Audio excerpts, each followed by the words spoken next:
Well, hey church, and welcome to the Student Life Playlist. No matter the age or stage of life we're in, we are all students of Jesus. These specific videos are geared towards the younger people at Abundant Life.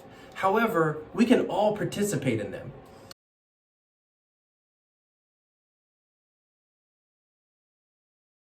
At 15 years old, there was this situation that happened with me and my little brother where I thought that the ending I expected was going to happen, and it wasn't going to be very good. The ending that I expected to happen was going to be this punishment for something that I had done.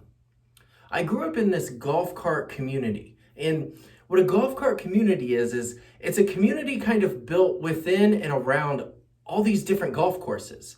And so built in and around all these different golf courses were 900 miles of golf cart trails that went to every part of our little town.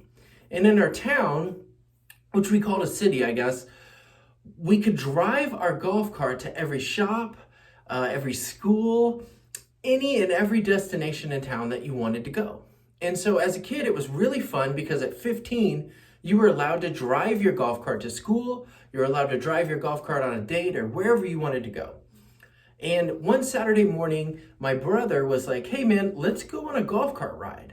And it was either that or watch TV. And so he said, okay, like this should be pretty fun.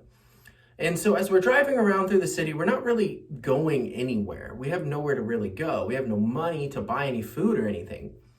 And we decide to go to kind of like the shady neighborhood, the neighborhood where apparently that was like where the most crime was or something. And we were driving through this neighborhood, trying to get spooked or just trying to find some excitement, trying to find something to do. And for some reason, we got into like a wrestling match over a soda can. He was drinking a root beer, and I think I tried to grab it from him so I could have a drink, and we started wrestling over this soda can. And I'm not sure who was winning at the time, but what was happening at the time is I had taken my eyes off the road and both hands off the wheel. And so the golf cart hops the curb, and before I have time to grab the steering wheel again, it hits this huge sewer drainage system. And when it hits that system, it kind of just bucks me off the golf cart. And as I'm sitting on the ground watching this golf cart teeter over the edge of a 12-foot drop, with my brother's face looking mortified, and the golf cart and my brother both disappear. And so I jump up and I run over there to see if the golf cart is okay. And when I'm looking down to see if the golf cart is okay, my brother lets me know that he's all right as well. And he just has a couple scrapes and bruises, but the golf cart is absolutely mangled. And luckily, someone driving by in a truck offers to pull the golf cart out with his truck and tow it home for us. And so he tows it home for us, and we're sitting there with this golf cart, this mangled golf cart, in our driveway. And, I'm sitting there looking at this golf cart, and I turn to my brother and I say, man, we are going to be in so much trouble from Dad. And my brother turns to me and he says, I think that you mean you are going to be in so much trouble with Dad because I wasn't driving. And he proceeds to go into the house and just leave me there with this terrible feeling that something bad is going to happen, something worse that has already happened to the golf cart.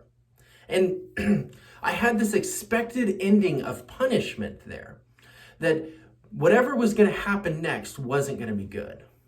And in our text today, in Psalm 67, the psalmist has this expectation that whatever happens next is going to be very good. He starts out with this idea, or really with this statement where he's saying, God, bless us. Bless us so that other people can see you blessing us and praise you in heaven. And he continues to go through this type of end times scenario, but it's not a horrible expected ending. The ending that the psalmist is writing about is an ending where both the realities of heaven and the realities of earth combined and become one reality where God rules and reigns, where he's a beautiful and perfect leader. And finally and lastly in the psalm, he says this thing where The curse that was put on the earth when Adam and Eve sinned will be eradicated, and there'll be a harvest everywhere. There'll be food aplenty for everyone.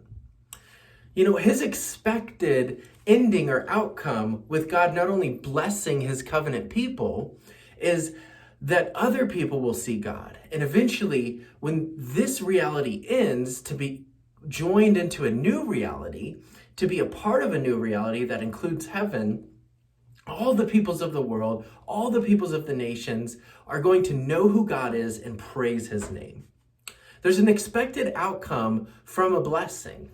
And my expected outcome from this mangled golf cart was that my dad was probably going to kill me. And so I'm waiting in this driveway with this golf cart, and my dad finally pulls up.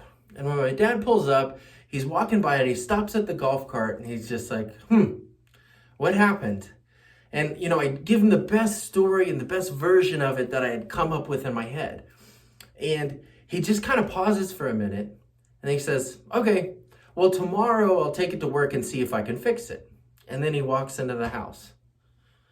Well, you know, I'm sitting there thinking, like, what just happened? This wasn't the expected ending of this whole situation for me. I thought that this ending was going to be really terrible, and I just spent hours agonizing over my situation. I spent hours of anxiety and stress thinking, like, man, when my dad gets home, this is going to be terrible. And if only I would have had a crystal ball. You know, a crystal ball, which I'm sure you could buy somewhere downtown in Nevada City or Grass Valley. I don't recommend that. But if I had a crystal ball that would have said, you know, this ending is going to be a good one. This ending, it's not going to end how you think. And if only as Christian people, we could begin to believe that way. If we could begin to think that way, because the Bible has already gift wrapped the ending of our story for us. You know, we have the last chapter of the book with us right now. Regardless of what's happening or regardless of what we go through, we have the last chapter. We have the ending, and it's a beautiful and perfect one. And so we can find comfort in that. We can find encouragement of that because basically the way that this story ends is so beautiful and perfect that whatever stress that we're going through right now, whatever agonizing situation that we're going through right now, it's something that just cannot last forever. It's something that's going to end. Whatever's going on in the world right now, whatever evil that we see in the world, it just can't last forever. Because God has ordained, proclaimed, and stated that the world is going to end where the two realities of heaven and earth become one. And there's this beautiful and perfect world where God lives and reigns, and we live and reign with him in an eternal future.